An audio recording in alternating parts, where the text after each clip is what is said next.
Assalamualaikum warahmatullahi wabarakatuh. Saya Larasati Virgita, kelas 642A26. Pada hari ini saya akan melaksanakan tugas untuk menganalisis video pidato dari tokoh nasional, politik, atau agama di Indonesia. Kalian pasti masih ingat bukan dengan momen kampanye akbar pemilu pada tanggal 10 Februari 2024 kemarin ini? Diselenggarakan oleh masing-masing paslon capres dan cawapres nomor urut 1, 2, maupun 3. Nah, pada hari ini saya akan menganalisis pidato mereka pada saat kampanye akbar, yaitu capres-capresnya seperti dari nomor urut 1 Anies Baswedan, Prabowo Subianto, dan Ganjar Pranowo nomor urut 3. Selamat datang di Jakarta International Stadium. Tempat ini dipilih karena ini adalah mahakarya yang dibangun 100% oleh keringat orang-orang Indonesia, yang dilahirkan oleh ibu-ibu Indonesia, yang dididik oleh pendidikan Indonesia, dan melahirkan mahakarya yang mempesona dunia. Wahai orang baik yang berkumpul di sini, wahai orang kuat yang berkumpul di sini, kita datang di tempat ini karena kita menginginkan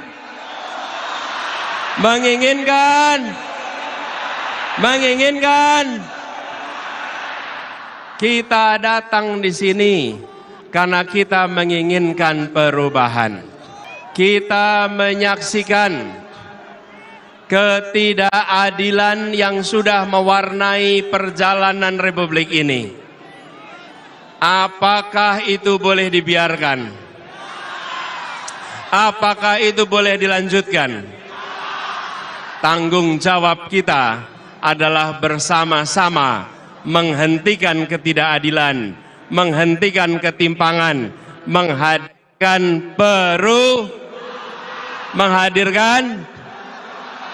Nah, dari pidato Anies Baswedan tadi ini dapat kita lihat Anies Baswedan ini mengusung tema perubahan untuk masyarakat Indonesia yang lebih baik. Awal pidatonya ia awali dengan mengangkat isu-isu yang ada saat ini dan mengandung nilai historis yang ada di Indonesia dari dulu sampai sekarang. Ia juga menggabungkan antara fakta-fakta sejarah yang ada di Indonesia, sejarah politiknya, maupun juga norma moral yang ada di Indonesia saat ini. Secara gaya bahasa sendiri dan cara penyampaian beliau, kita semua tahu dia berangkat dari seorang akademisi, seorang guru, dosen, atau bahkan seorang rektor yang otomatis secara bahasa ia sendiri sangat tersusun secara rapi. Dan dalam pidato tersebut, ia juga menyampaikan dengan gaya bahasa yang formal, retoris, dan inspiratif, tentunya dengan emosional supaya juga dapat bisa membangkitkan semangat masyarakat Indonesia. Dalam pidatonya tersebut, ia berkomitmen untuk memperjuangkan keadilan sosial bagi seluruh rakyat Indonesia dan juga menawarkan perubahan kepada masyarakat Indonesia. Pada pemilu tahun 2024 kemarin ini, memang ada yang membuat berbeda. Salah satunya adalah dimulai dari pasangan calon nomor urut 1, terutama calon presidennya, yaitu Anies Baswedan. Selain ia menggunakan kampanye akbar, kampanye yang seperti kita tahu mobilisasi seperti biasanya yang kita ketahui, dia menggunakan kampanye dengan cara yang lebih partisipatif, lebih bergerak, lebih aktif bersama masyarakat, tidak hanya memobilisasi, yaitu dengan acaranya Desak Anies. Jadi di situ Anies Baswedan ini berdiri di tengah-tengah masyarakat yang menjelaskan visi misi yang dicanangkannya bersama wakil presidennya, yaitu Muhaimin Iskandar, dan juga nantinya masyarakat akan menyampaikan aspirasinya yang nantinya akan tentunya dicatat di note, dan juga kalau ada masyarakat yang punya pertanyaan bisa langsung bertanya. Jadi lebih aktif dan partisipatif antara masyarakat dan calonnya daripada hanya memobilisasi saja. Di akhir pidatonya, ia juga menyampaikan agar masyarakat Indonesia terus bersatu, menjaga kesatuan, keutuhan negara Indonesia, Bhinneka Tunggal Ika, negara Pancasila. Dan tentunya ia juga menyampaikan harapan untuk bangsa masyarakat Indonesia agar menciptakan keadaan negara Indonesia yang lebih adil dan sejahtera di masa depan. Saudara-saudara sekalian, bapak-bapak, ibu-ibu, adik-adik, emak-emak, anak-anakku yang kucintai dan kusayangi, saudara-saudara sekalian, terima kasih saudara telah datang dari tempat yang jauh. Juga saudara-saudara sebangsa dan setanah air yang berada di seluruh tanah air dan mungkin juga di luar negeri yang sekarang melihat acara kita di GBK Gelora Bung Karno, Jakarta. Terima kasih saudara-saudara, dengan sabar, dengan semangat, dengan gemuruh datang berbondong-bondong, luar biasa, luar biasa. Terima kasih saudara-saudara sekalian. Bangsa yang besar adalah bangsa yang menghormati pahlawan-pahlawannya. Bangsa yang besar adalah bangsa yang menghormati pemimpin-pemimpinnya. Mari kita menjadi bangsa yang besar. Mari kita hormati pemimpin-pemimpin kita. Jangan jadi bangsa yang kerdil. Jangan mau diadu domba terus oleh bangsa-bangsa asing. Jangan mau kita dibohongi terus. Kita harus menjadi negara yang hebat, negara yang makmur. Dan karena itu kita harus menjaga kerukunan. Kita harus menjaga persatuan. Saya kira kalian sudah mengerti perjuangan Prabowo Gibran. Betul? Sudah mengerti? Kita akan kasih makan siang untuk semua anak-anak Indonesia. Yang tidak setuju, mungkin sebaiknya belajar lagi. Yang tidak setuju, anak-anak Indonesia dikasih makan siang, kebangetan. Selanjutnya yang kedua ada calon presiden nomor urut 2, Prabowo Subianto. Pada pemilu 2024 kali ini, di pencalonannya yang ketiga kali sebagai calon presiden, ia menggunakan cara yang berbeda daripada cara yang ia gunakan sebelumnya. Pada tahun 2014 dan 2019 kita ketahui sepertinya ia menggunakan cara yang struktural. Sementara di tahun 2024 ini ia menggunakan cara yang lebih populis seperti yang dilakukan oleh Jokowi pada tahun 2014 maupun 2019. Pada pidato kampanye pemilu kali ini, ia juga tidak begitu emosi dan terlalu menggebu-gebu seperti pada pencalonan Pilpres 5 tahun sebelumnya. Pada tahun-tahun sebelumnya ia terlihat sangat emosional, sangat menggebu-gebu sampai menggebrak-gebrak meja. Iko bela-bela anti-asing.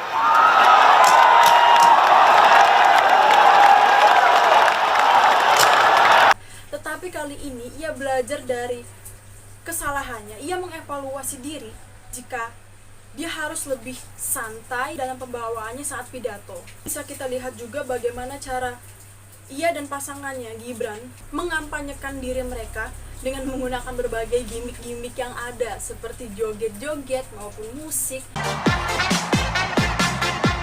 Usai berorasi, Capres Prabowo Subianto tak lupa berjoget gemoy yang menjadi ciri khasnya selama kampanye Pilpres.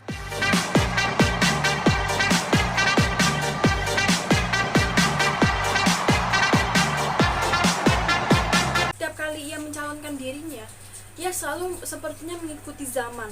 Seperti di tahun 2019, gen milenial yang mendominasi sebagai pemilih pada saat itu, tahun 2019. Pada tahun 2024 ini, Gen Z yang mendominasi sebagai pemilih di pemilu kali ini. Sehingga ia seperti mengikuti zaman supaya generasi-generasi yang ada di saat ini, di masa sekarang, di masa saat pemilu itu dilaksanakan, dapat mengikuti arusnya. Meskipun begitu, tetap tidak bisa dipungkiri bahwa beliau ini datang dari seorang militer yang tentunya memiliki jiwa dan semangat yang lebih menggelora, menggebu-gebu. Pada saat pidato kampanye Akbar 2024 di GBK, semangat dari program, semangat yang ada di dalam dirinya dapat tersalurkan kepada seluruh masyarakat Indonesia. Dalam pidatonya juga beliau berkali-kali menyampaikan tentang programnya yang konkret, yaitu program makan siang gratis. Selain itu dia juga menyinggung betapa pentingnya persatuan dan kedamaian di Indonesia, dan ia juga menekankan untuk peningkatan negara Indonesia di kancah dunia.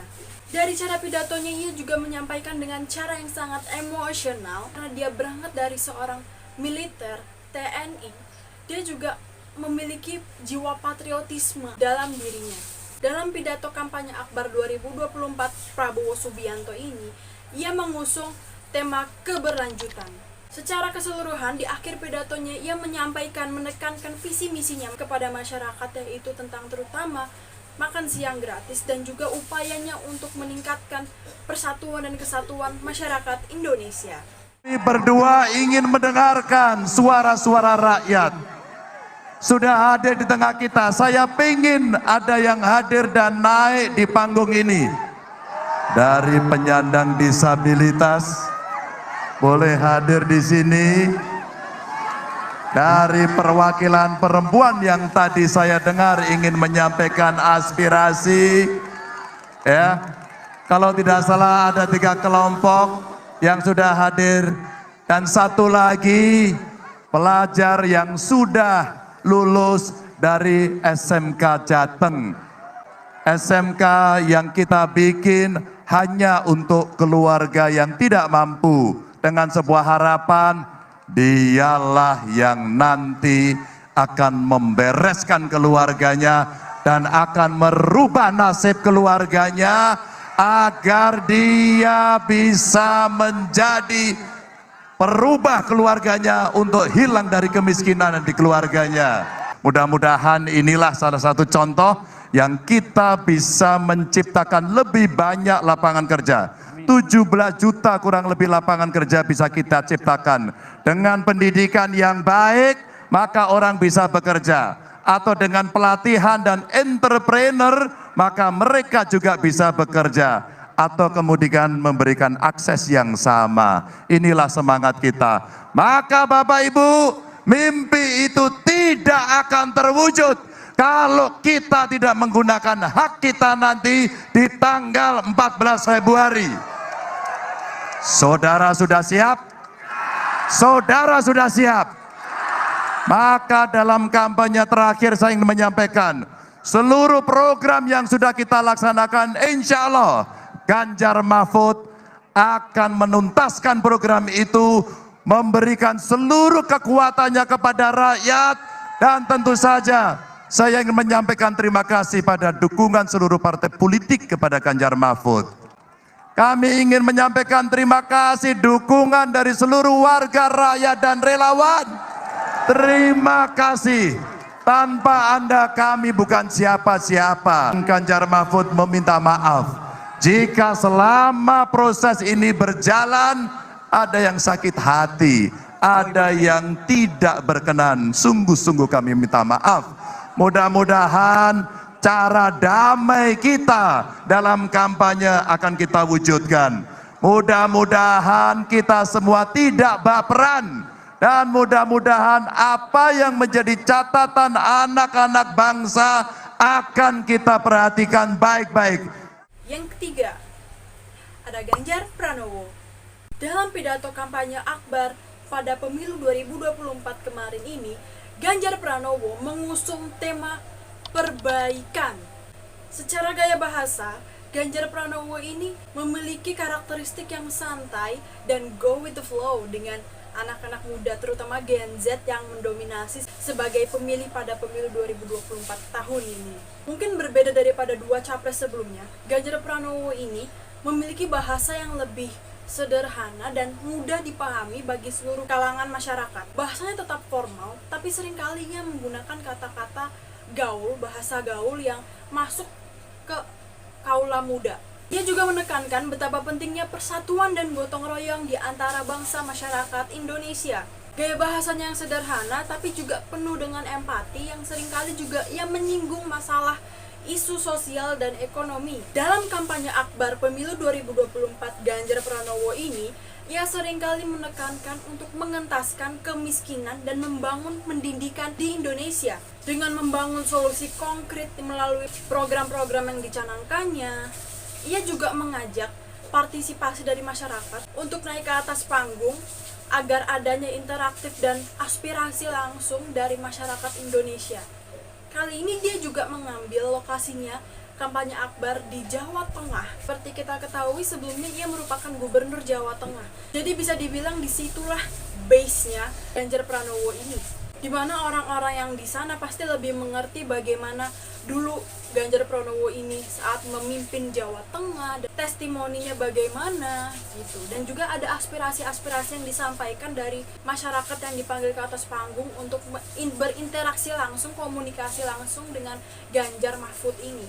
Secara keseluruhan, Ganjar Pranowo ini menggunakan bahasa yang tetap formal tetapi sederhana, mudah dipahami bagi seluruh kalangan, dan juga mengandung empati yang tinggi terhadap isu sosial dan ekonomi di Indonesia. Dan cara bicaranya yang bersemangat, menggebu-gebu, inspiratif agar dapat membangun dan menekankan nilai-nilai kebersamaan dan optimisme bagi seluruh masyarakat Indonesia. Secara keseluruhan yang bisa kita lihat dan ambil dari ketiga calon presiden ini, mulai dari Anies, Prabowo, dan Ganjar, mereka memiliki kesamaan dalam pidato kampanyenya, yaitu memiliki gaya bahasa yang bersemangat, menginspirasi, dan juga emosional, agar semangat di dalam diri mereka dapat tersalurkan kepada masyarakat Indonesia. Dan juga meskipun mereka memiliki visi, misi, program yang dicanangkannya berbeda-beda tentunya, tapi mereka tetap memiliki satu tujuan, yaitu kepada negara Indonesia yang Bhinneka Tunggal Ika, tetap menjunjung tinggi persatuan, kesatuan, dan kedamaian bagi seluruh masyarakat Indonesia,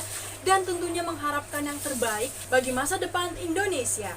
Kurang lebihnya seperti itu analisa yang bisa saya sampaikan dari tokoh-tokoh yang saya angkat. Kurang lebihnya mohon maaf jika ada keliru atau kesalahan kata yang saya tuturkan. Terima kasih atas perhatiannya. Wassalamualaikum warahmatullahi wabarakatuh.